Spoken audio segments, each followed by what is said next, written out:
The 63-year-old Mullally is a former nurse who served as England's chief nursing officer. Church reforms introduced 11 years ago made it possible for a woman to hold the office. In being named the 106th Archbishop of Canterbury, Mullally becomes the leader of one of the last British institutions to have been monopolized by men. And there you have it. And for many people, this is a cause for celebration. For others, it's a cause for concern and confusion. And for Catholics, it kind of doesn't matter. Welcome to the Father Leo Show, where I am dishing out faith, culture, and commentary. And in this episode, I'm going to respond for a request and commentary about the latest Archbishop of Canterbury, female Archbishop, pro-LGBTQ rights and abortion advocate, Archbishop Sarah Mullally. I'm going to jump right into it and provide a Catholic response. Even though they probably haven't asked for it, you are asking me for it, so I'm going to offer my thoughts on it, as well as thoughts on female ordination. But before we do that, please make sure you like, subscribe, share, and comment, because this will help overcome the algorithms that's really suppressing our basic, balanced Catholic content. It's just crazy how much the internet tries to suppress good Catholic pastoral content. And as always, we can do these shows only with your support. So please go to patreon.com/thefatherleo show. Join at any level. But if you do support us and contribute monthly, you get access to some extra content as well as some special perks. So let's just jump right into it now with whether or not we need to take this Archbishop seriously, even though I'm not Anglican. I'm a Catholic priest. What does this have any impact on me whatsoever? So on October the 3rd, the Archbishop of Canterbury, newly elected, and this comes from the Vatican, actually talks about this. Her name is Sarah Mullally. I'm going to give you a chance to kind of hear what she has to say, and more importantly, try to figure out what this all means for all of us Catholics. The Church of England on Friday named Sarah Mullally as the next Archbishop of Canterbury, choosing a woman to lead for the first time in the institution's 1,400-year history. In an interview with Reuters on Friday, Mullally was asked about same-sex marriage. Church of England and the Anglican Communion have a long history of having to wrestle with difficult issues. This is nothing new. And said she wanted there to be discussion and dialogue within the Church. And I recognise the anxiety and the concern that is caused when difficult issues are discussed and spoken about. She will become the ceremonial head of some 85 million Anglicans worldwide, who are increasingly divided between liberal branches in Western Europe and conservatives primarily based in Africa. She has previously championed several liberal causes within the Church, including allowing blessings for same-sex couples in civil partnerships and marriages. But such stances put her in conflict with Anglicans in nations such as Uganda, where homosexuality is outlawed. A global grouping of conservative Anglican churches said the appointment showed that the English arm of the Church had, quote, relinquished its authority to lead. The Church of England has been without a leader for nearly a year since Justin Welby resigned over a child abuse cover-up scandal. Mullally addressed this topic in a message delivered Friday morning. As Archbishop, my commitment will be to ensure that we continue to listen to survivors. Her Friday address also focused on what police have characterized as a terrorist attack on a Manchester synagogue on the holy day of Yom Kippur. I know that the God who is with us draws near to those who suffer. We then, as a church, have a responsibility to be a people who stand with the Jewish community against anti-Semitism in all its forms. The 63-year-old Mullally is a former nurse who served as England's chief nursing officer. Church reforms introduced 11 years ago made it possible for a woman to hold the office. In being named the 106th Archbishop of Canterbury, Mullally becomes the leader of one of the last British institutions to have been monopolized by men. And there you have it. And for many people, this is a cause for celebration. For others, it's a cause for concern and confusion. And for Catholics, it kind of doesn't matter. We will always respect people and their right to believe what they want. But as far as Catholics are concerned, this bears nothing on us because we do not believe in ordination of women. In part because we believe that there is a distinction between being baptized priest, prophet, and king in the baptismal sense versus the ordination sense, a true identity calling to fulfill a mission. And so this is just something that a lot of people have asked about. Do I have any concern about this? And the answer is kind of no, not at all. Doesn't mean that I don't care. Doesn't mean that I'm not going to respect this institution. I know that I have collaborated with Episcopalians and Anglicans and Methodists and other Protestants, including Lutherans, and we can collaborate on issues, particularly social issues like caring for the poor and providing food for those who are hungry, working together and creating coalitions to kind of address drug addictions and issues like that. But when it comes to the moral doctrine, anything that, her title, Archbishop Mullally, says bears no weight on me whatsoever. But again, it doesn't mean that I don't care about what she says, simply because she could be misleading many people astray from the doctrine of Christianity. And the struggles that I have really is a concern for what it's doing to her church. And so if I look at, for example, they mention in that article divisions between the conservative side of their church, primarily from Africa, which is, the only place where Anglicanism is growing. Everywhere else, there is a steep decline in not only the participation of parishioners, but there is a complete lack of vocations.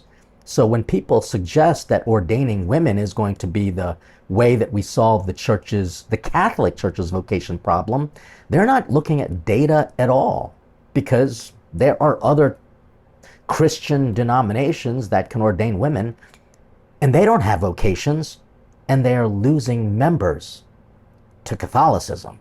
And why? Because the Catholic Church actually takes Jesus' teaching seriously. So this comes from UOJ America, and this is the report. The African bishops, female Archbishop of Canterbury is apostasy. So this comes from UOJ_America. The news says African bishops, female Archbishop of Canterbury is apostasy. Well, first of all, for Catholics, Anglicanism is an apostasy. It's a rejection of, first of all, the Holy Roman Empire, the Holy Roman Pontiff, and also, therefore, the teachings of Christ himself in the Catholic Church. And so it says here, in her first address as Archbishop designate, Mullally said, "If you want to go fast, go home. If you want to go far, go together," which is her signaling for a desire of unity.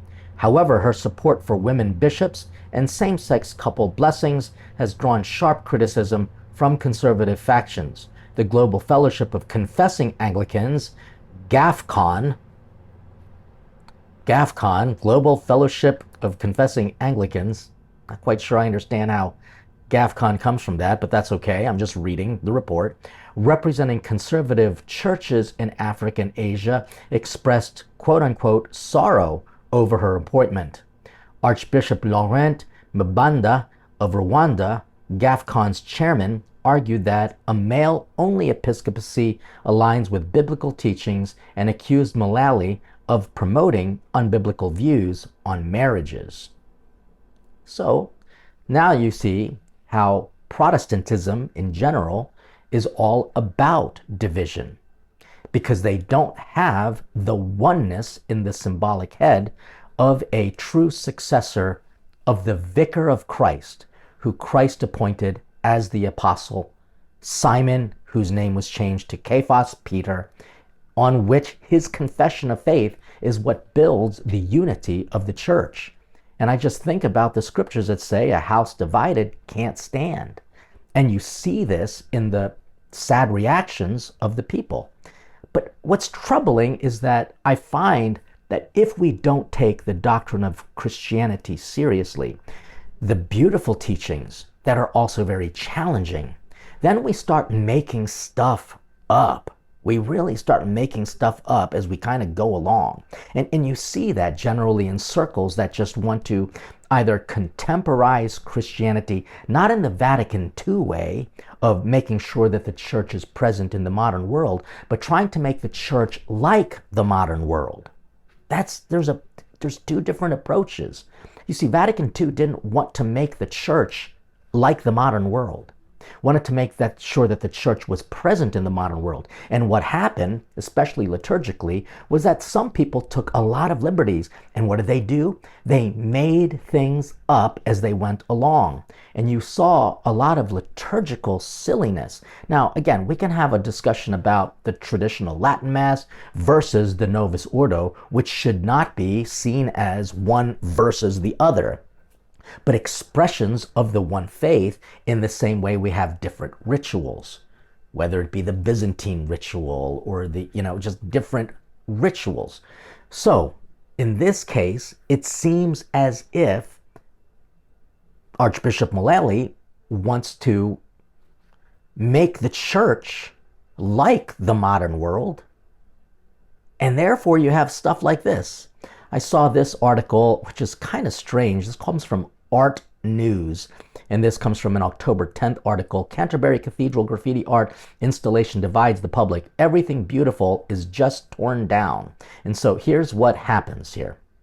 It says that a newly unveiled graffiti art installation at Canterbury Cathedral in Kent, England, has polarized the public, with many claiming that these profane works don't belong in such a sacred and historic space.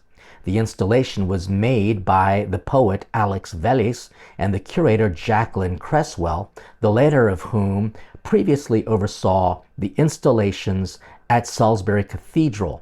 The works, which appear directly on Canterbury Cathedral's walls, ask questions related to spirituality. What is the architecture of the heaven? Reads one of those queries. Does everything have a soul? Reads another. Some allude to a broader social context. Does our struggle mean anything? Reads one work cast on a flight of stairs. Why are you indifferent to suffering? Reads another. And so you basically have, and I don't know if all of this is true, but here's where Sarah Mullally's kind of name has been dropped. It says, Hear Us is going on view not long after Sarah Mullally was named the Archbishop of Canterbury.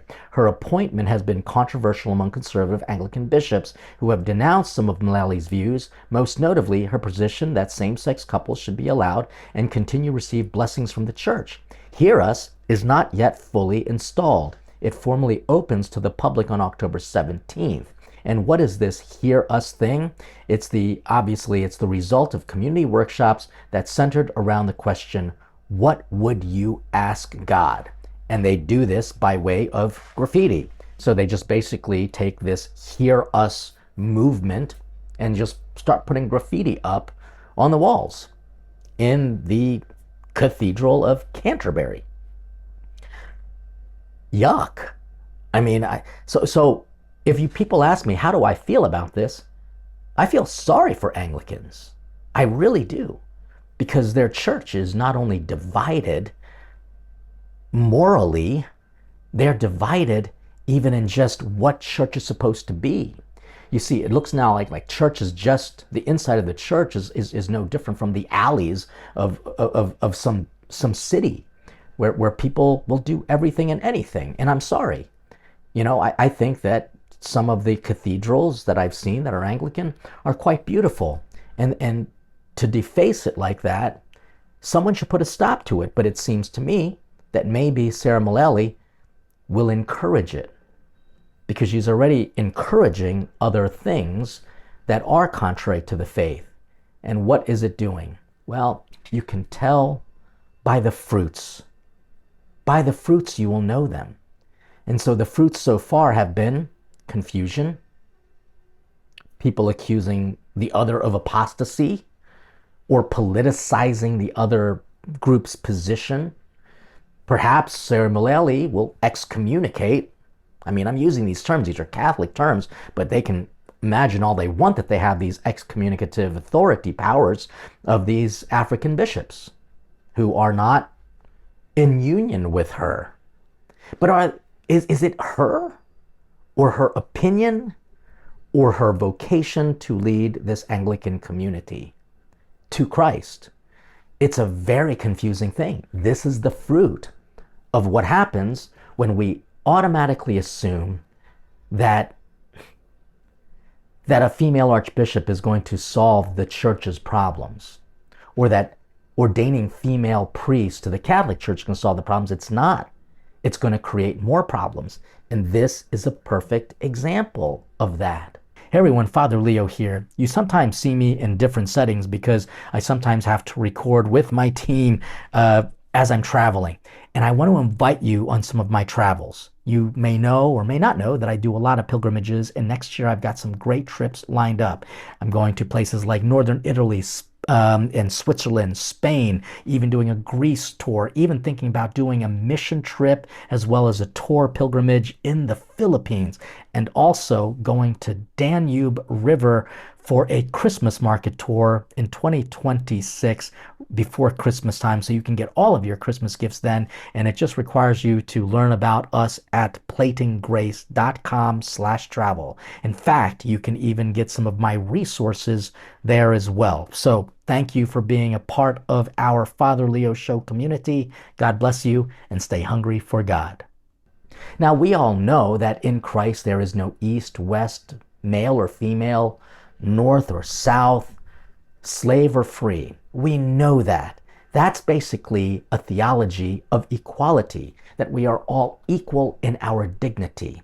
But then there's also a theology that says the eye does not do what the ear does. The hand does not do what the feet does. We all have a part. And I can get into the ontological reasons why the Catholic Church doesn't ordain women, and I've done that actually in previous episodes. But what we do have to understand is that men and women, and there is a difference, approach things differently. And the archbishop's role was supposed to be the head of the household, and the scriptures are clear that it's the father, male, who's supposed to be the head of the household, not as its lord and slave owner master, but as its servant to the body of Christ. And so there are ontological reasons, but there are also truly anecdotal human, psychological, biological differences that make for this kind of appointment more sociologically motivated than theologically motivated. It is clear that her appointment was for society's approval, not necessarily theological reasoning. And that's kind of my thoughts on this, because again, it is sad to see a church so divided. It's so sad to see a church dying. And it's also sad to see a church compromising its own tenets simply to be more like the world, which is what we're trying to save in faith. We don't think that the world can save church. We believe that church can save the world. So these are my thoughts. I hope that this gives you something to think about. Again, for me, it doesn't matter at all. They can elect a giraffe for all I care. And that might actually be next. Because as there is now transgenderism, there's also trans species. And again, it's not a disrespect to a person, but at some point we just have to put our foot down and say, what do we believe? And are we willing to follow it? And so for me, here on the Father Leo Show, I just want to give people, first of all, a peace. If you're listening and you are Roman Catholic, be at peace. This has nothing to do with us. And we can always pray for our brothers and sisters that they will come to know Christ. And you know what's interesting? The fruits of our Catholic identity is so blessed that we are experiencing a slight uptick in vocations and more people interested in our Catholic faith. Even to the point where entire former Episcopalian congregations are converting to Catholicism. And with the Ordinariate, which is the archdiocese within the Catholic Church that is responsible for former Episcopalians, former Anglicans becoming Catholic, we can see that that's a fruit of the Holy Spirit, saying that God is blessing our church. When the Anglican Church is shrinking, the Anglicans are leaving and becoming Catholic. And you know what? You're always welcome home. And that's what I'm more concerned about, is that the people who remain in the Anglican Church do not do it for sociological reasons. But maybe they can even have a reform within their reform. Maybe there can be like an Anglican version of a St. Francis who kind of helps wake them up and return to the teachings of Christ. This is what I pray for. But in the meantime, I hope that this helps and gives you peace and calm, knowing that all of this kind of doesn't matter. Our objective is to stay true to our Holy Roman, one Catholic Apostolic faith. Thank you for watching. Thank you for listening. Again, I hope this helps. Let me know what your thoughts are for female ordination. Did I answer your questions, or do you have more for me? Leave it in the comments, because your engagement, whether you like, subscribe, and share, and definitely comment, it helps engage the algorithms that suppress our content. And of course, we can only do shows like this with your help, and thank you for your support. Please go to patreon.com/thefatherleo show so that I can continue to dish out faith, culture, and commentary. God bless you, and stay hungry for God.